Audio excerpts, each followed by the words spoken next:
Hančar ulazi u dvorište vile, ali iza nje se pojavljuje Mukader, koja dolazi od sile.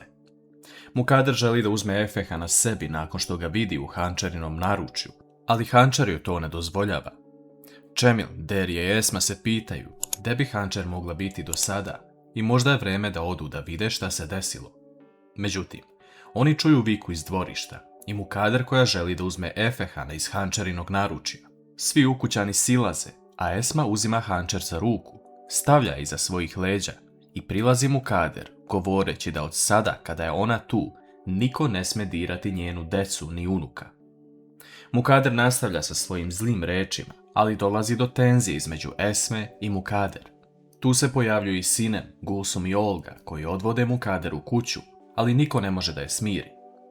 Mukader govori da će se osvetiti svima i da ova žena uzima sebi za pravo da tako priča pred njenim pragom kuće.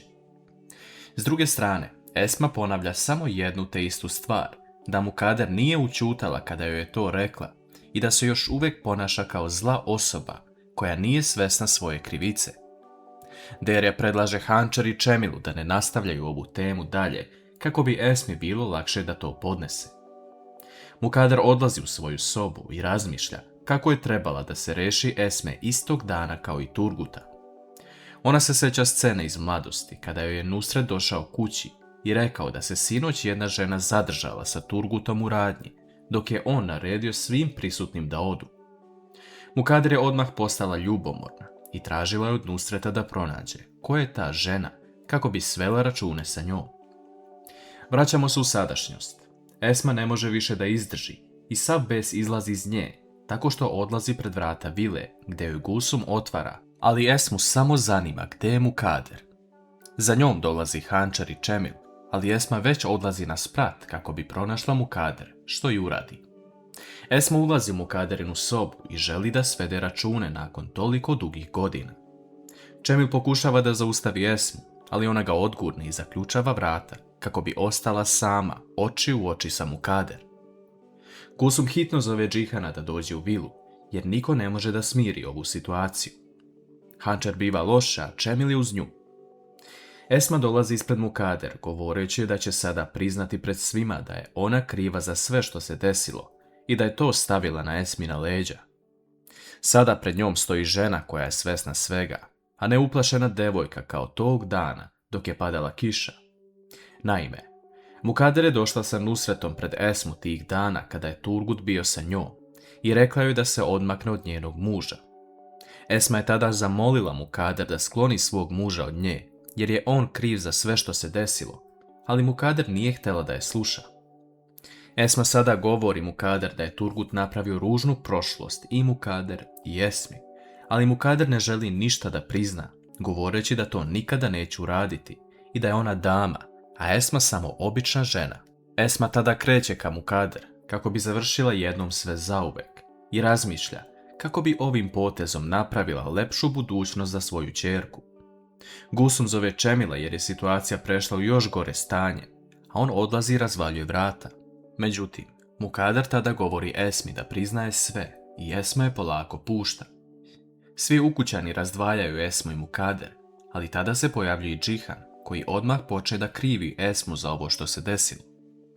Hančar govori Džihanu da je baš to razlog zašto se on ne razlikuje od majke, jer nije čuo drugu stranu i odmah je okrivio Esmu. Hančar uzima Esmu za ruku, govoreći da idu kući, ali Esma gleda Džihana u oči, govoreći da neće nigde otići. Mukader misli da će Esma sada reći da je nevina i tako okriviti Mukader, ali Esma samo govori Džihanu da je ona kriva za sve.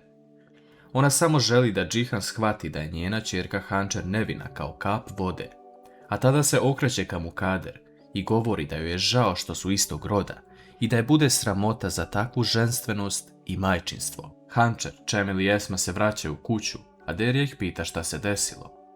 Čemil ispriča ukratko šta se desilo, a Esma govori da je naterala Mukader da kaže istinu i da je ova priča napokon završena. Da li će se neko zapitati šta je to Mukader priznala?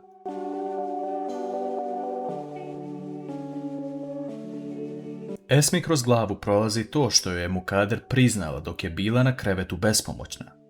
Esma je tražila od Mukader da prizna da je bila žena od osobe koja je nanijela zlo Esmi, što je Mukader i priznala. Sada se vraćamo na kratku u prošlost. Nakon zlog Turgutovog dela koje je uradio Esmi, on joj je rekao da nikoga ne sme pozvati da joj pomogne, inače će njen muž i deca patiti. Ona može samo ostati u jednoj kući kako bi Turgut imao pogled šta se dešava i da će tu čekati njihovo dete. Esmin život je prošao u laži i lošem iskustvu, ali sada je red da sve izađe na videlo. Džihan priča sa Mukader o tome kako treba da prestane da krivi Esmu, jer je žena stala pred njega i priznala sve, ali rekla je da je Hančer nevina. On moli Mukader da mu kaže bar jednu lepu reč, pa makar bila i lažna, jer se njenom sinu raspada dom, ali Mukader to ne govori. Ona još uvijek krivi Hančer i Esmu za sve što se dešava, samo što se plaši da Esma ne otkrije da je Mukader za sve kriva. Sinem dolazi u sobu jer čuje viku, a Džihan tada odlazi. Mukader zove Silu na telefon, govoreći da što pre reši ovu situaciju, jer je sve izmaklo kontroli. Sila odlazi odmah kod Hančar u kuću i pita šta se desilo, a Derja govori ukratko o tome. Međutim, Sila pita gde su odlučili da odu, ali Hančar govori da ne može tek tako otići od Džihana. Esma je podržava u tome, ali Sila govori da ima samo jednu molbu za njih, da kada smisle nešto što će se zaista desiti, da je pozovu, a ne da sazivaju sastanak kada nisu sigurni u svoj plan. Gledamo jednu lepu scenu uveče. Engin vidi kako Nisa radi i preko radnog vremena bez prestanka. On odlučuje da joj se pridruži i pomogne.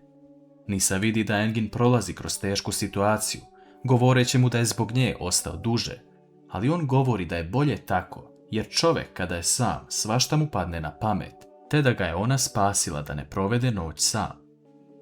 Džihan uveče odlazi kako bi posjetio Ali i Ertugrula, koji je svo vrijeme uz ženu.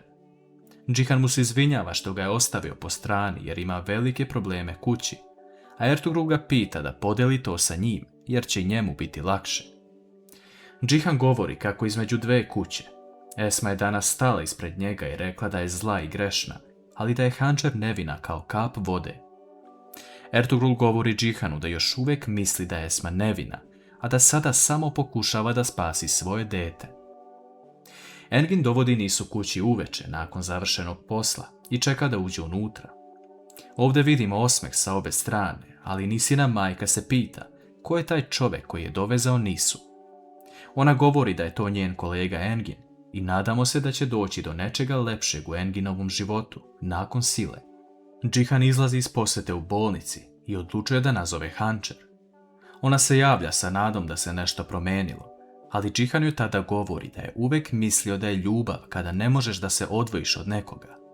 Ipak, pogrešio je, jer shvata da je ljubav nekada i odustati ako voliš nekoga. On traži oprost od Hančer i govori s Bogom. Da li će se Džihan i Hančer razdvojiti ili će ipak ljubav opet pobediti?